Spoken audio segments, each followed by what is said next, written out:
참 좋으신 주님의 평강이 이 예배 오신 교회 여러분과 함께 하시기를 축원합니다. 절기상 내일이 경칩인데 봄을 시샘하는 꽃샘 주인은 아직 물러갈 생각이 없어 보입니다.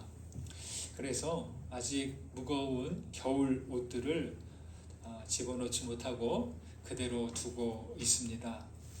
그래도 한낮에는 영상으로 올라가면서 제법 봄 기운을 느낄 수 있습니다. 남녘에는 벌써 매화꽃이 피기 시작했다고 소식을 전해오고 있습니다. 예배하는 가운데 하나님의 봄 기운이 여러분들과 함께 가득하시기를 축원합니다. 지난 수요일에는 교우님들 몇 분과 함께 기독교 유적지 두 곳을 다녀왔습니다. 서울 합정동에 있는 양화진 외국인 선교사 묘원과 또 용인에 있는 한국 순교자 기념관입니다. 교회 인터넷 카페에 몇 장의 사진들을 올려놓았습니다. 순교자 기념관은요, 얼마 전에 리모델링을 마치고 새로운 모습으로 개관했습니다. 조선 후기에 천주교 순교, 그리고 일제강점기, 6.25 전쟁기 이 기간에 우리 개신교의 순교자들을 정리해 놓았고요.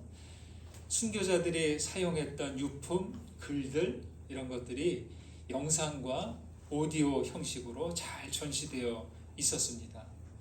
주기철 목사님, 손양원 목사님과 같이 잘 알려진 분들도 있었고요. 우리 감리교회 신석구 목사님도 있었습니다. 그리고 그 외에 많은 무명의 순교자들도 있었습니다.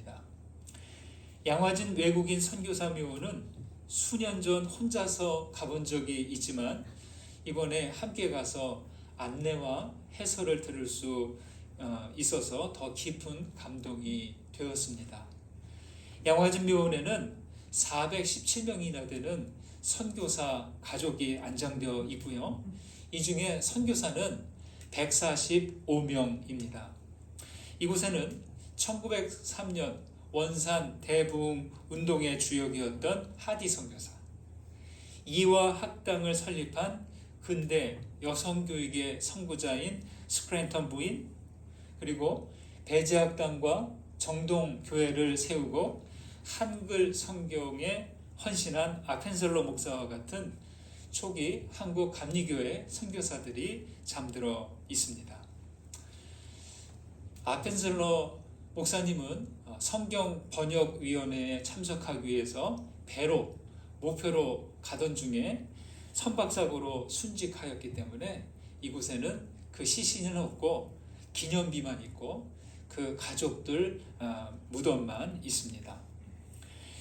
이번에 함께하지 못한 분들은 언제라도 기회가 되시면 꼭 방문해 보시기를 추천드립니다. 두 곳을 방문하면서 가졌던 두 가지 소감을 나누고 싶습니다. 하나는 우리 그리스도가 결코 값싸고 가벼운 종교가 아니다라는 생각입니다. 네. 그냥 어느 날 얼렁뚱땅 어찌어찌하다 이렇게 된 게 아니라는 거예요. 예수님으로부터 시작한 그리스도교 신앙은 2000년의 역사를 지나왔고요.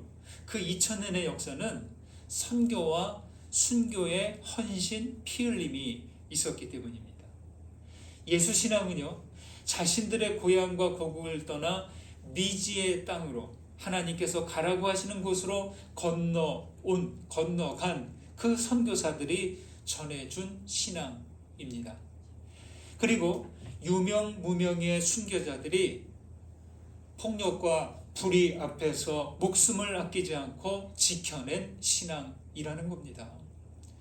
두 곳에서 잠시 머무는 동안 저는 예수 신앙에 커다란 자부심을 느끼는 거예요. 그냥 거기에 있는 설명 다 듣지 않아도 그냥 그곳에 머물면서 이렇게 있는 가운데 어떤 우리 그리스도교 신앙이 이렇게 귀중한구나 하는 그 자부심, 그리고 그 순교자들의 그 헌신과 희생의 무게를 무겁게 느껴지는 겁니다. 다른 하나는 소감이라기보다 물음입니다. 무엇이 복음을 품은 사람들로 하여금 바다를 건너게 하고 땅끝까지 나아가도록 한 것일까? 그리고 믿는 자들은 무엇 때문에 죽음도 불사하고 신앙을 끝까지 지켜낸 것일까 하는 물음입니다. 우리는 그분들을 누가 머나먼 이곳까지 보냈는지 잘 알고 있습니다. 무엇 때문에 목숨을 아끼지 않았는지 알고 있습니다. 하나님께서 그들을 보내셨고 하나님을 사랑하기에 죽음을 두려워하지 않은 것이죠. 그들을 부르신 하나님도 놀라우신 분이지만 하나님의 부르심에 응답하여 믿음으로 나아간 그들도 놀라운 사람들입니다. 여러분, 수천 년 동안 믿음의 사람들을 앞으로 나아가도록 부르신 하나님께서는 지금도 저와 여러분들을 부르고 계신다는 겁니다. 하나님이 부르시는 그 음성 들리십니까? 여러분 듣고 계십니까? 믿음의 사람들은 이미 그 부르심을 들은 사람들이에요. 이 예배 자리에 나와 있는 것 그 자체로 우리는 그 음성을 들은 거죠. 멀리까지 가지 않더라도 매일의 일상 역시 그 부르심을 따라가는 삶이어야 할 것입니다. 소소한 일상이라도 우리를 향한 그 부르심에 응답하는 믿음의 날들이 되시기를 주님의 이름으로 소망합니다. 한 가지 여쭤볼까요? 여러분은 여행을 간다고 하면서 목적지도 정하지 않고 계획 없이 간단한 짐만을 챙겨서 집을 나선 적이 있으십니까? 아마 없으실 거예요. 아니면 내가 아는 누군가가 어느 날 갑자기 가본 적도 없고 아는 사람도 없는 먼 나라를 가겠다고 떠나는 모습을 본 적이 있으십니까? 아마 그런 사람도 거의 못 보셨을 겁니다. 아는 사람 중에 누군가 그렇게 나선다면 여러분들은 어떻게 하시겠습니까? 잘 다녀오라고 보내시겠습니까? 그렇지 않죠. 만류할 것입니다. 아니면 가시겠습니까? 그러지도 않을 것입니다. 만약 그렇게 집을 나서는 사람을 뭐라고 해요? 두 글자로. 가출입니다. 그거는. 창세기에는 그렇게 목적지도 정하지도 않은 채 고향을 떠난 사람이 있습니다. 바로 오늘 말씀에 나온 아브라함입니다. 사람들이 보기엔 목적지가 없는 가출이었지만 그는 분명한 하나님의 부르심을 듣고 떠났습니다. 그때 그의 이름은 아브라함이 아니라 그냥 아브람이었습니다.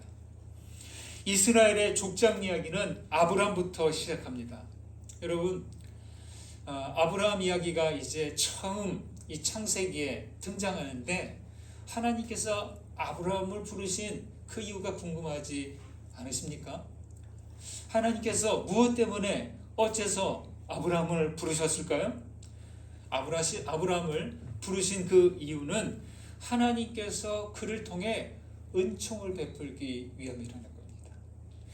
구약은 범죄와 심판과 은총이라는 틀로 볼 수 있습니다. 특히 이 12장 이전 11장까지는 창세기의 원역사인데 그게 범죄와 심판이 계속 반복돼요.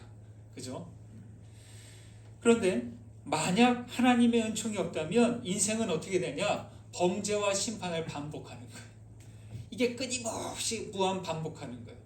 그래서 인류가 살아갈 수 있는 것은 이 범죄와 심판의 고리를 끊으려면 거기에 있어야 되는 게 바로 은총이라는 것이죠.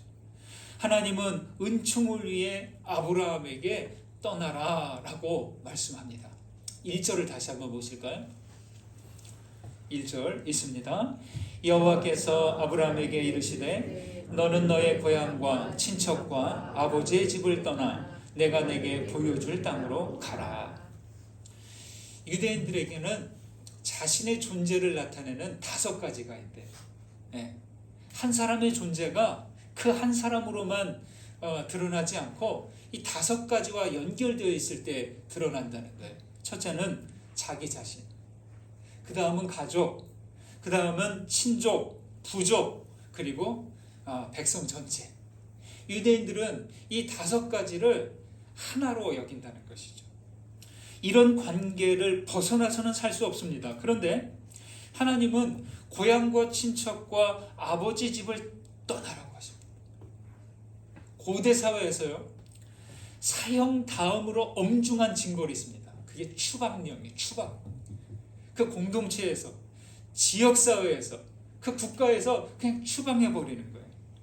추방한다는 것은 뭐냐? 그건 죽도록 방치한다는 거예요. 나가서 죽으라는 거예요. 여기 안에서 죽으면 그 시신을 처리해야 되니까 그것조차도 안 하겠다는 거예요. 추방해서 저 들판 어딘가에서 그냥 혼자서 쓸쓸하게 죽으라는 이야기죠. 따라서 자기를 제외한 이 네 관계를 떠나는 것은 스스로 추방당하는 것과 같아요. 생명의 위험을 감수하는 일이죠. 여러분, 이것은 오늘날도 크게 다르지 않을 것입니다. 히브리 성경 원문에는 이 1절의 시작이 르카라는 말로 시작합니다. 르카. 레크에는 여러 가지 뜻이 있어요. 간단히 걷다라는 뜻이래요.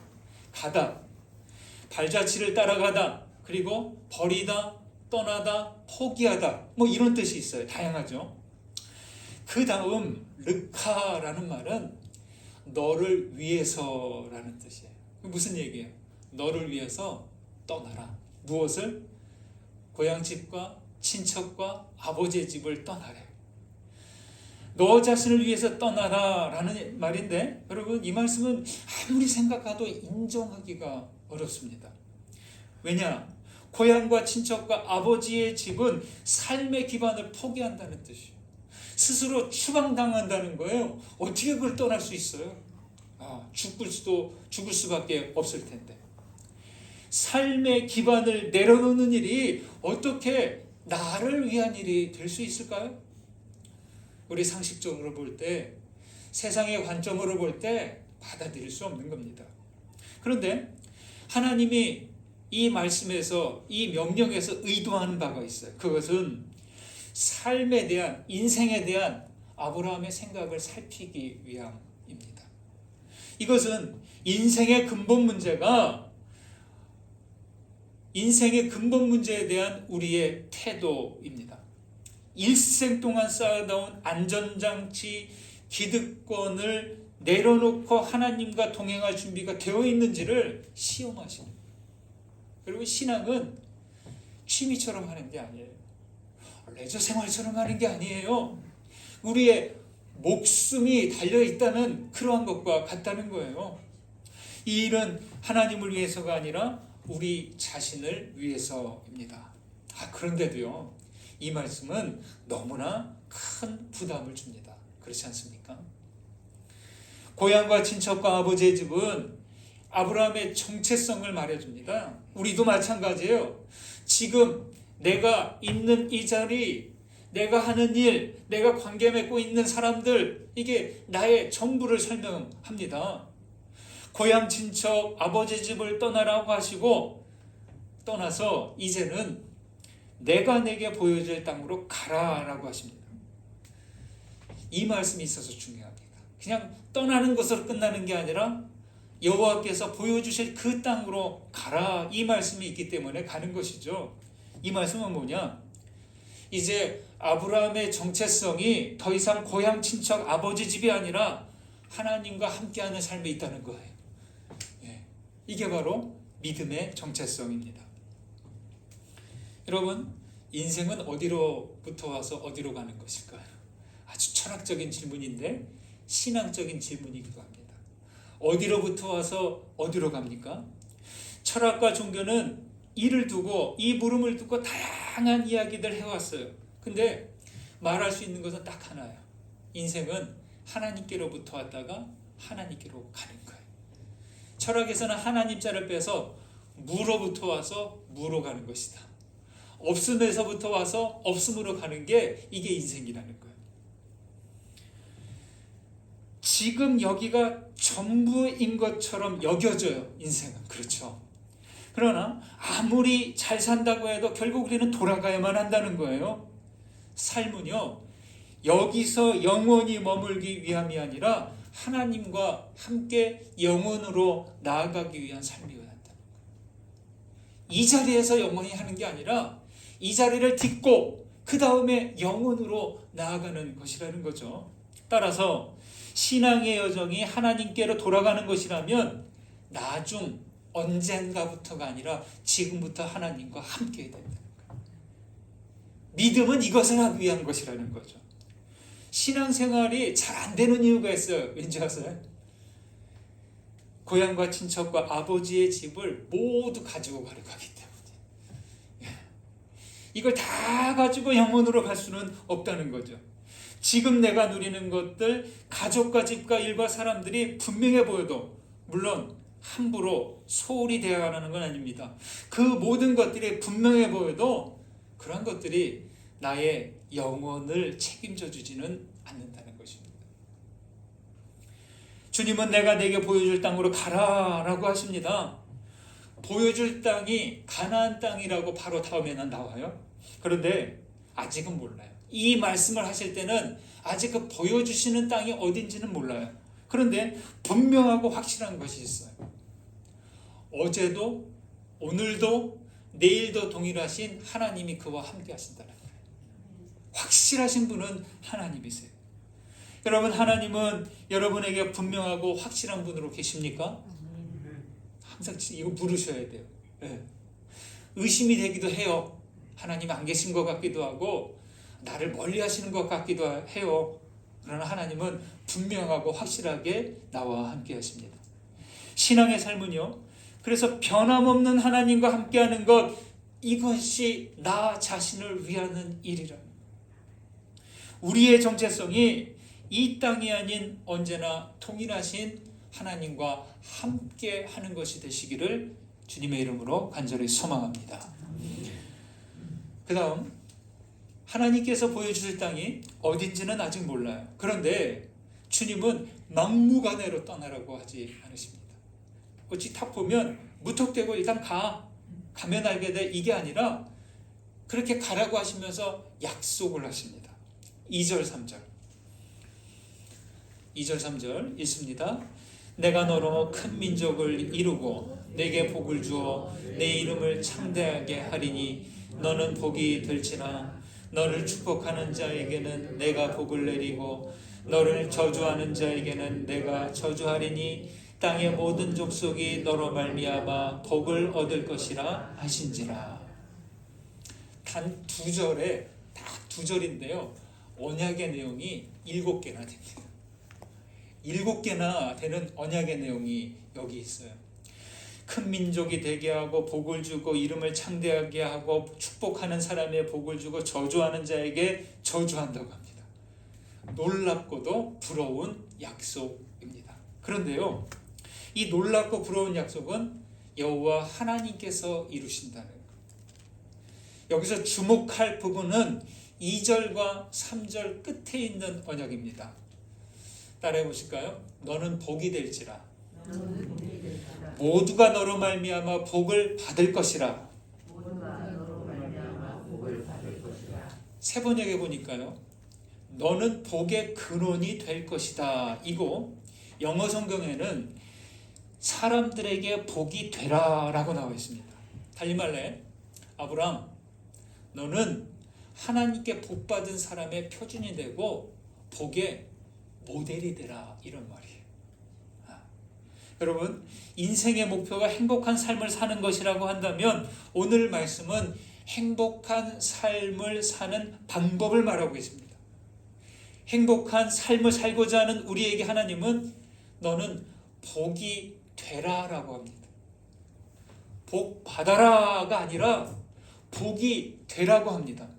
하지만 여기서 알아야 할 것은 언약의 내용보다, 복의 내용보다 언약의 당사자, 복을 주시는 하나님과 아브라함이 중요하다.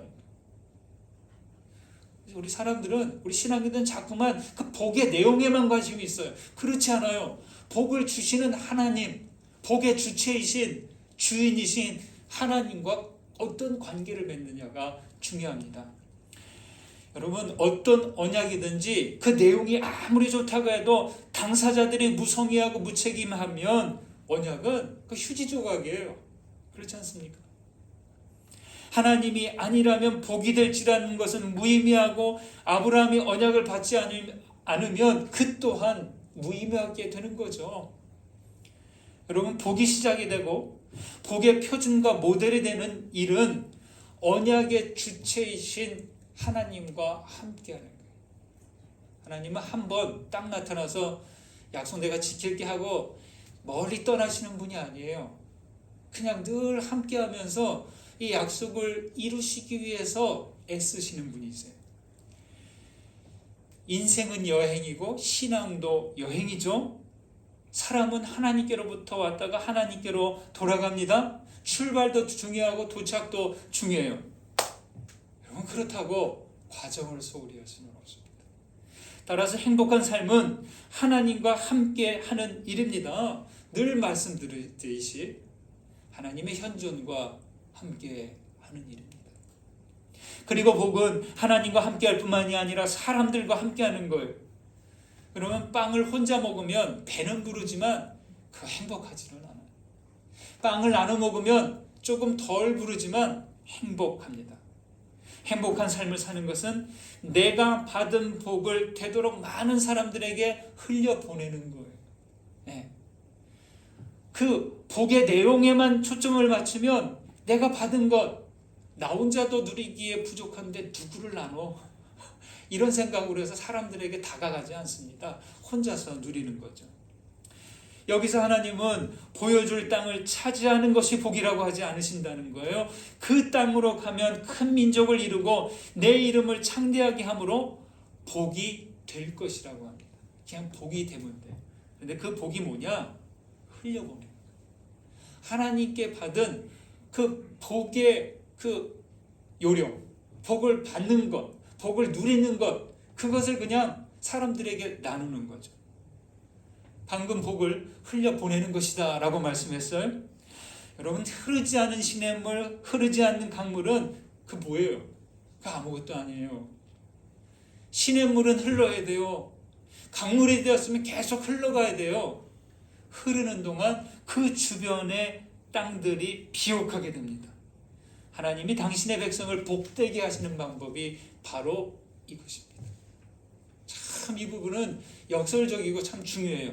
흘려보내지 않으면 복은 복이 되지 않는다는 겁니다. 그래서 여러분, 우리는 홀로 만족하는 인생이 아니라 함께 공감하고 나누는 인생이 되어야 돼요. 신앙으로 사는 것 대단하지 않습니다. 그냥 나에게 온 은혜 흘려보내고 나에게 다가온 좋은 것들 그냥 나누는 것이죠. 희로애락을 함께 할 사람이 많을수록 행복한 거죠. 어느 철학자는 그렇게 말했다고 하죠. 타인은 지옥이다. 그럼 타인이 그렇게 느껴진 적이 있으세요? 아마 있으실지도 모르겠어요. 정말 힘든 사람과 계속 함께하면 그 참 괴롭잖아요. 지옥이죠. 그러나 타인들과 단절된 채 홀로 지내는 인생이야말로 지옥이 아닐까 싶습니다. 왜냐하면 자기에게 있는 복을 주지도 못하고 다른 사람에게 있는 그 복도 내가 받아내지 못하기 때문이죠. 그래서 복은 고정되어 있지 않고 움직일 때 알게 되는 것이죠. 한 세미나에서 참석자가 한 500명 정도 됐대요. 500명이면 참 많죠. 그래서 어떤 활동 한 가지를 하는데 진행자가 그 500명에게 풍선 하나씩을 다 줬어요. 그리고 그 풍선에다가 자기 이름을 쓰게 하고 불게 합니다. 이렇게 이제 터지지 않을 만큼 불게 한 다음에 커다란 실내에 그 500개의 풍선을 다 넣었어요. 그리고서 지시를 내립니다.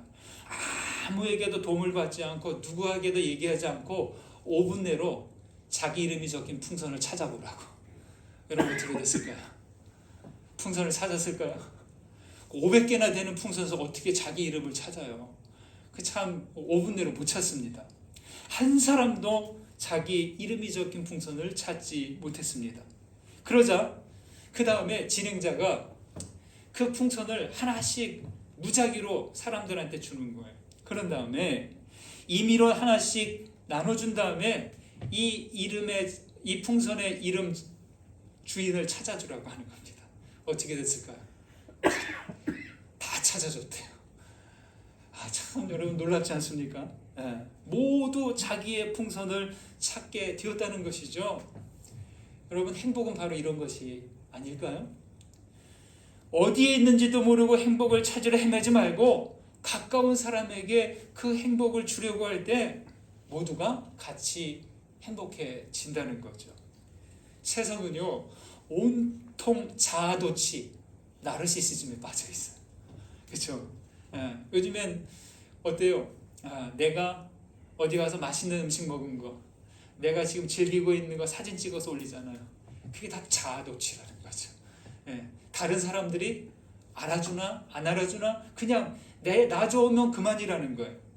세상은 온통 자아도취에 젖은 채 자기 행복에 빠져 있지만 하나님의 사람들은 하나님과 함께 그리고 타인과 함께 하는 그 복을 지향해야 하는 것이죠. 여러분들은 하나님의 현존과 함께 복을 누리시고 받은 복을 사람들과 나눔으로 복된 삶을 살아가시기를 주님의 이름으로 축원드립니다. 4절 보시겠습니다.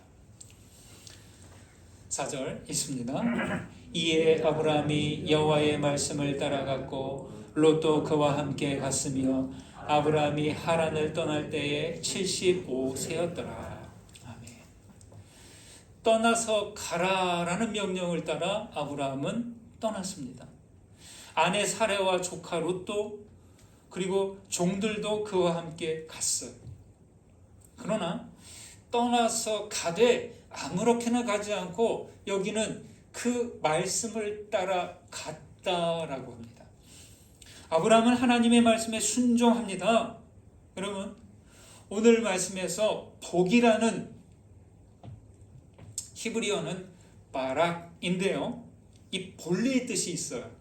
복 이전에 본래의 뜻 뭔가 하고 제가 봤더니요 무릎이래요. 우리 무릎. 그러니까 복은 무릎을 꿇고 하나님의 뜻에 순명하는 것, 그 순종의 결과로 얻어진다는 거예요. 어느 좋은 복권 같은 거에 당첨되고 사업에 성공하고 이런 수준이 아니라 그 복의 시작은 하나님의 말씀에 무릎 꿇을 때, 이때 복이 된다는 거예요. 고향과 친척과 아버지의 집을 떠나라는 것이 불가능해 보이나 아브라함은 그 명령을 따릅니다. 받아들여요. 자신의 가장 중요한 것을 내려놓고 하나님과 함께 영적 여정을 떠날 수 있는지를 시험하는 게 오늘 이 부르심이라는 거예요. 그러니까 지금 여기서 영원할 것 같은 땅의 것에 집착하면 그것이 아브라함의 정체성이 되고 거기서 끝나는 거예요. 대신 하나님의 복은 없는 거죠. 여러분 하나님의 말씀에 순명하면 우리는 새로운 존재로 변화되는 겁니다. 거창하지 않아도 작은 말씀 하나도 주님의 말씀으로 믿고 따를 때 우리의 삶이 그렇게 변화되는 것이죠. 고전 도덕경에서는 뛰어난 사람은 도를 들으면 바로 가서 행하고 상사문도 근이행지라는 말이고요. 보통 사람은 도를 듣되 듣는 척하면서 안 듣고 못난 사람은 도를 듣고 크게 웃는다라고 했습니다. 상사문도 근이행지, 중사문도 약존양망, 하사문도 대소지 크게 웃는다는 거예요. 여기서 이 도를 말씀으로 바꾸면 이해하기가 쉽습니다. 예수님도 말씀하셨잖아요. 누구든지 나의 이 말을 듣고 행하는 자는 그 집을 반석 위에 지은 지혜로운 사람과 같다라고 하셨습니다. 처음에 소개한 양화진 외국인 선교사 묘원 이야기를 다시 한번 말씀드리고자 합니다. 이곳엔 묘원만 있지 않고 선교사들의 발자취를 잘 정리해서 전시한 양화진 홀이 있습니다. 우리는 안내 해설을 따라 묘원을 쭉 둘러본 다음에 양화진 홀 입구에 들어갔습니다. 도착하고 문이 열렸고 입구에 들어섰어요. 문이 탁 닫히니까요 컴컴한 거예요. 조명이 어두워요. 그리고 사방이 검은색으로 칠해진 통로가 보였습니다. 그런데요, 통로 바닥에는 파도가 막 일렁이는 해변 영상이 다 비치는 거예요. 진짜 같아요. 요즘엔 참 기술이 좋으니까 저런 프로젝터, 아주 성능 해상도 좋은 걸로 바닥에다가 그 파도 치는 영상을 탁 띄웠어요. 그리고 통로 바닥에는 파도가 일렁이는 해변가 영상이 비치는데, 그 해변가 바다는 마치 선교사들이 떠나온 고국의 해변을 생각나게 했습니다. 모든 선교사들이 우리나라에 올 때 자기 고향 고국의 바다를 떠나서 배를 타고 왔거든요. 그리고 그 파도 치는 영상과 함께 그 통로 양쪽 벽 아래쪽에는 많은 선교사들의 이름이 작게 써 있는 거예요. 참 그냥 아마 이제 가보시면 이제 아시게 될 겁니다. 그리고 그것을 이렇게 보고 있다가 이제 그래도 통로를 지나가야 되거든요. 그래서 일행이 파도 치는 바닷가 영상으로 이렇게 다가서는데, 그 일렁이는 파도가 착 잔잔하게 되는 거예요. 그러면서 그 파도 위에, 잔잔한 바다 위에 성경 구절이 싹 나타나는 거예요. 다 봤더니 두 개가 있는데, 하나는 이거예요. 사도행전 16장 9절. 건너와서 우리를 도우라. 바울 사도가 꿈에 환상에서 마게도냐 사람이 건너와서 우리를 도우라 그랬잖아요. 그 말씀이 다 보였다가 스르르 사라지고, 또 그거 이렇게 보고 있는데 또 그 다음 또 문구가 탁 떠요. 이사야서 43장 2절. 내가 물 가운데로 지날 때에 내가 함께 할 것이다. 이 말씀이죠. 이 말씀이 다 나타났다가 사라지는 거예요. 마치 성령께서 하시는 말씀처럼 들렸습니다. 여러분, 이 말씀을 이렇게 보는데 그 파도치는 그 위에 말씀이 다 나타나서 사라지는데 가슴이 막 쿵쾅대는 거예요. 아마 고국을 떠나던 선교사님들도 그런 심정이 아니었을까 저는 생각합니다. 선교사님들이 가본 적 없는 이 조선 땅에 온 것은 바로 이 말씀에 따라온 것이죠. 아는 사람 없어요. 미지의 땅, 아시아에서 가장 복음이 늦게 전해진 이 조그만 반도의 땅에 그 세계의 선교사들이 그렇게 바다를 건너서 왔다는 거죠. 그들은 바울이 아시아에서 마게도냐로 건너가던 때처럼 두려움 가운데서도 함께 하시는 하나님만을 의지하면서 건너왔습니다. 그리고 아브라함처럼 하나님의 말씀을 따라 이곳까지 온 것이죠. 여러분, 신앙의 여정은 하나님께서 보여주시는 그 땅으로 가는 거예요. 신앙의 삶은 하나님의 복을 사람들과 나누는 것이고, 그리고 믿음은 말씀을 따라 행함으로 나아가는 겁니다. 먼 타국을 가지 않더라도 나의 일상에서 이러한 마음가짐으로 살아가는 것입니다. 여러분 모두 하나님과 함께하는 복이 되시는 주님의 사람들 되시기를 주님의 이름으로 축원드립니다. 받은 은혜 생각하면서 거듭의 기도 드리시겠습니다. 말씀 가운데 울림이 된 것, 깨달아진 것 붙드시고 주님께 기도로 드리십시오. 기도하시겠습니다.